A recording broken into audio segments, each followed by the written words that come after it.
Welcome back to my series of reading through my physical TBR before our next PCS move. So we are less than a year before going to our new duty station, and I'm trying to read through most of my physical TBR to ensure I am not carrying pounds of books to the next station that I may not even like. Now, I am most excited about this episode because for the first time ever, I am actually keeping every book I read. So that means I've been on a book high recently, so let's jump in. Full disclosure, I have Googled so many times how to pronounce this particular word, and yet I still flounder. So I greatly apologize right off the bat. I mean, no disrespect.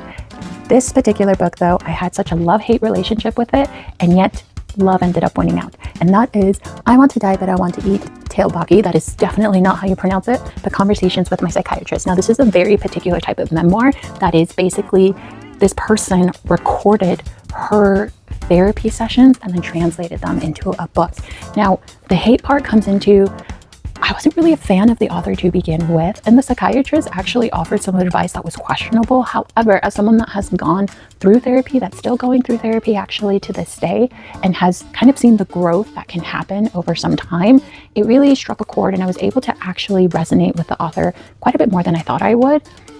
And it doesn't hurt that the psychiatrist in this book actually had her own little note at the end of the book that basically said, I offered some advice that probably wasn't the best, but I've learned since then.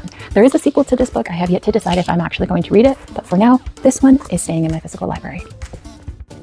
Technically, the author of these next two books is one of my automatic buy authors, so I knew chances are I was going to keep these books anyways. What an automatic buy author is that there is an author that you particularly enjoy, that whenever they release a new book, you are automatically going to buy it because you know chances are you are going to end up loving it. And that for me is Claire Pooley. We have How to Age Disgracefully and Ayana Iverson's Rules for Commuting. Both of these books are very...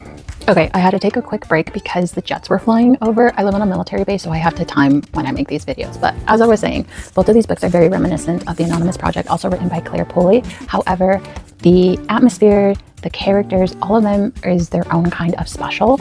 I particularly enjoyed out of both of these. I would say, actually, no, I liked both of them. They were both great. I think I read Ayana Iverson's Rules for Commuting a bit quicker than I did How to Age Disgracefully, but I think that was solely because I loved Ayana. I thought she was great. She is who I want to be when I get older. She is a force to be reckoned with, and I respect that. So these two books will, of course, be staying on my shelves.